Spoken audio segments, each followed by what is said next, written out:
SAR melakukan asesmen dan juga rapat koordinasi untuk menentukan rencana teknis evakuasi lanjutan dengan alat berat.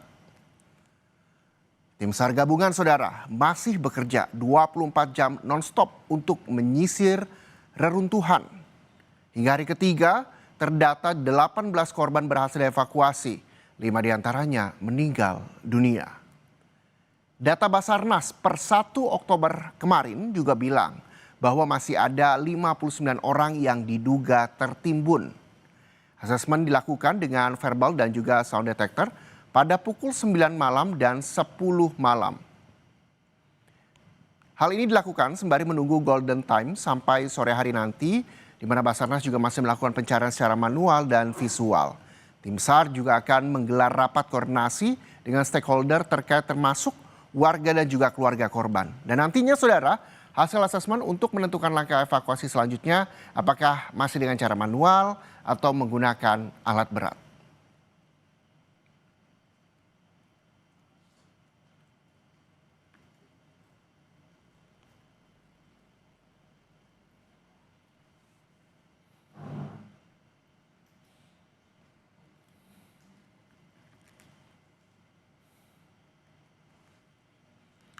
Dan saudara, informasi terkini dari RSUD Notopuro, kita akan bergabung dengan jurnalis Kompas TV, ada Andimas Budi di sana. Selamat siang Andimas. Andimas, bisa Anda informasikan data terbaru siang hari ini seperti apa dan bagaimana perkembangannya di sana?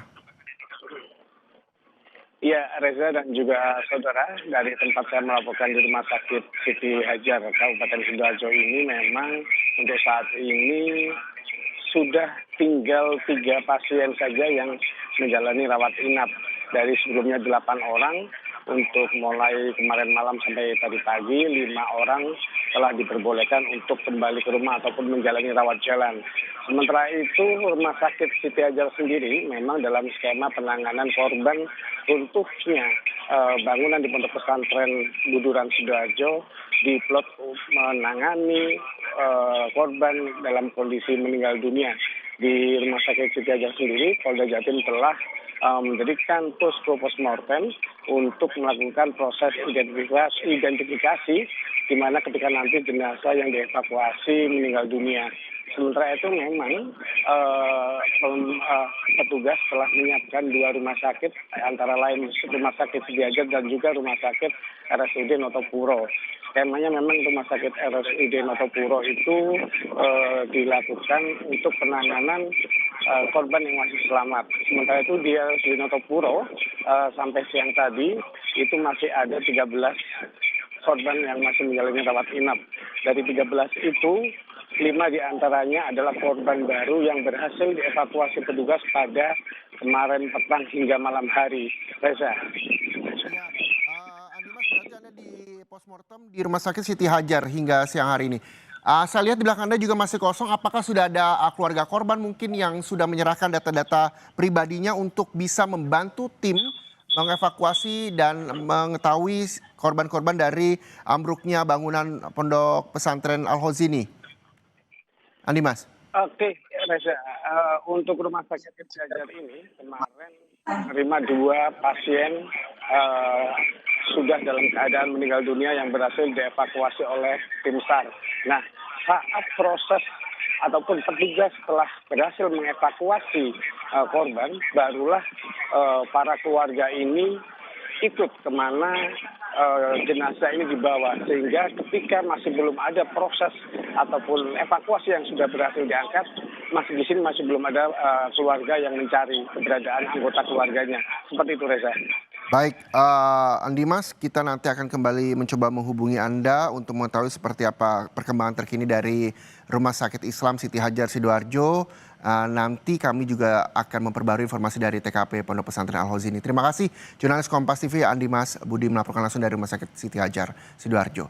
Dan saudara, hari keempat pencarian korban, keluarga ini masih bertahan di posko gabungan untuk mencari informasi terbaru, di mana sementara itu tim SAR juga masih terus berupaya untuk menelusuri reruntuhan, mencari keberadaan korban.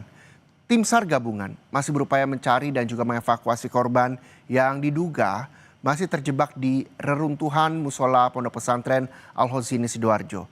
Di posko gabungan juga masih banyak warga santri yang menunggu dan bertahan menginap untuk mencari informasi keluarganya yang diduga menjadi korban runtuhan.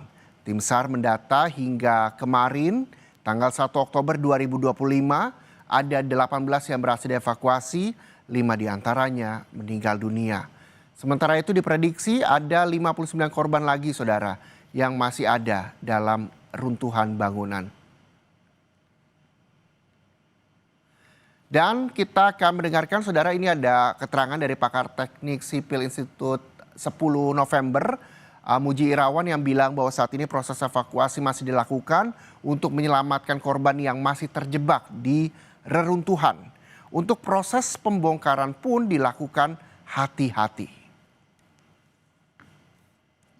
Ya, bisa kami sampaikan bahwa dari Basarnas sudah menyampaikan tadi pagi jam 1 bahwa asesmen untuk melakukan komunikasi dengan korban itu sudah tidak ada respon. Maka jam 1 pagi tadi dinyatakan asesmen bisa dihentikan dan kita tim teknis yang untuk pembongkaran bisa untuk mempersiapkan diri membongkar reruntuhan gedung dengan teknik-teknik tertentu agar korban yang masih ada di bawah tidak menjadi lebih parah lagi korbannya, sehingga nanti ini kami sudah menyiapkan personil, peralatan, gabungan dari TNI Polri, dari kita dari ITS, PU Provinsi, dan PU Kabupaten Sidoarjo juga sudah standby menunggu komando dari Badan Penanggulangan Bencana Daerah untuk melakukan action.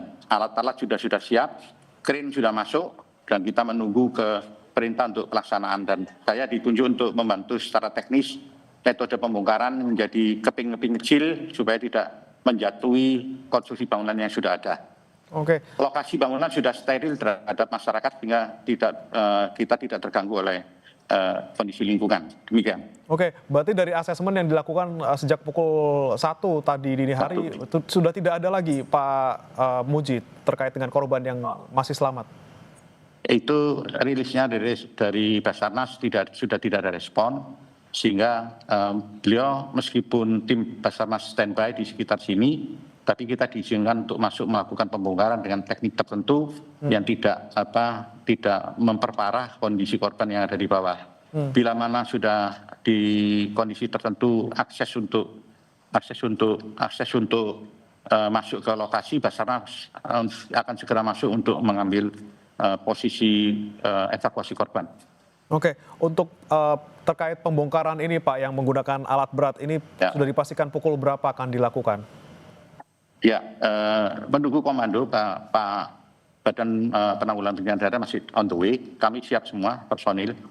Kira-kira kalau kita tunggu 1 jam ya, mungkin 1 jam lagi atau paling tidak jam 11 kita bisa action untuk di lapangan.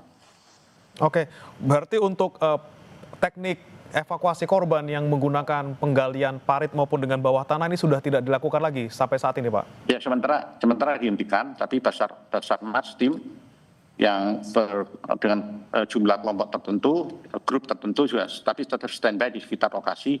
Begitu kita bisa mendapatkan akses untuk mencapai korban, langsung mereka masuk ke lokasi meskipun pembongkaran belum selesai, sehingga evakuasi untuk korban bisa segera cepat dilakukan. Demikian, dengan memperhatikan kehati-hatian karena bangunan sekitar juga sangat rawan untuk terkena reruntuhan. Baik, kemudian yang disampaikan juga oleh Pak Muji sebelumnya bahwa ada satu bangunan juga yang tersambung dengan lokasi yang runtuh ini. Bagaimana kemudian nanti tekniknya kira-kira Pak Muji untuk bisa membongkar sisa-sisa runtuhan tanpa harus menggunakan ataupun memberikan impact ke bangunan yang lainnya? Ya, metode sederhananya yang mudah dipahami adalah elemen-elemen struktur yang sudah pecah, kita potong kecil-kecil dengan berat maksimum 1 ton, sehingga pengangkatannya itu tidak membentur bangunan yang existing, dan yang masih kondisi reruntuhan yang tidak stabil itu tidak tambah ambles, tambah runtuh ke bawah, sehingga nanti kita harus hati-hati, sampah-sampah kita bersihkan dulu, kemudian kita potongi elemen-elemen struktur yang bisa kita angkat, menjadi potongan kecil-kecil dengan berat maksimum 1 ton. Crane-nya 12 ton, jangkauannya sampai 30-40 meter untuk mencapai ujung sisi barat sehingga tidak perlu manuver krain terlalu besar. Oke, kemudian untuk yang di sekitarnya Pak, bangunan yang tidak tersambung dengan reruntuhan, ini seperti apa kondisinya kalau dari pantauan Anda sekarang? Apakah perlu ada mitigasi? Jangan sampai kemudian bangunan di sampingnya yang tidak terhubung ini juga bisa terimpact gitu Pak? Aman, tetap aman. Ya, harus dibuat tetap aman. Tidak boleh membuat hubungan hentakan-hentakan ke bangunan sebelah, sehingga gedung sebelah akan aman untuk nantinya dari reruntuhan dan evakuasi juga cepat dilakukan. Jadi kita tetap juga memperhatikan kondisi bangunan di sekitarnya. Oke, kondisi tanah dan juga konstruksi bangunan lain masih aman juga Pak?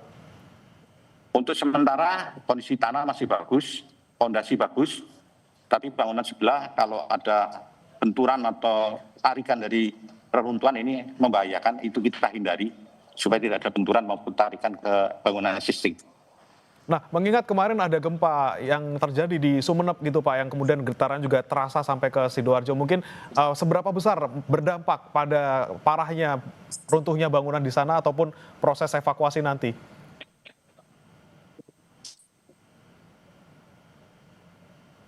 Pak Muji?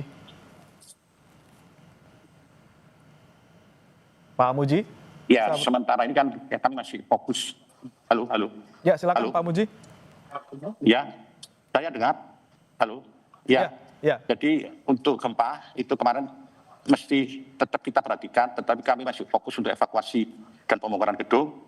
Nantinya setelah selesai ini kami akan membantu pihak pondok untuk mengevaluasi gedung-gedung existing pasca gempa.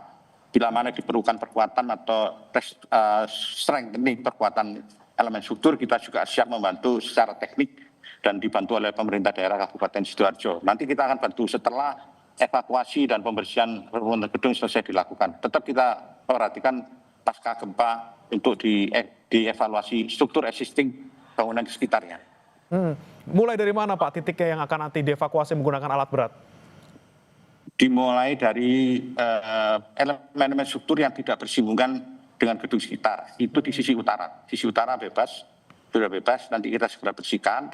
Dan kita pantau ada pergerakan apa tidak. Nah, itu kita potong kecil-kecil, diangkat krain, langsung dibuang ke disposal area, sehingga dari situ kita akan bergerak ke arah selatan, mendekati gedung existing yang bersinggungan dengan reruntuhan gedung. Dari utara ke selatan. Oke, dimulai dari utara ke selatan, dari yang tidak tersambung ke bangunan lain. Tapi kami pastikan kembali Pak Muji, dari informasi yang Anda dapat di lapangan, kalau kemarin kan BNPB bilang sampai dengan malam gitu ada 59 yang masih tertimbun. Kalau dari informasi Anda sendiri masih segitu Pak? Kalau saya tidak melakukan evaluasi tentang jumlah korban, itu kewenangan Basarnas karena beliau mempunyai alat untuk mendeteksi alat sonarnya, posisi-posisi korban. Responsif atau tidak responsif itu kewenangan dari Basarnas. Kami tidak tahu jumlah korban, tetapi kita segera melakukan pembongkaran untuk bisa membuat akses ke lokasi korban berada yang ada di lantai dasar. Dan saudara, selanjutnya kita akan bergabung dengan jurnalis Kompas TV, ada Kika Madona dan juga juru kamera Andika Pratama.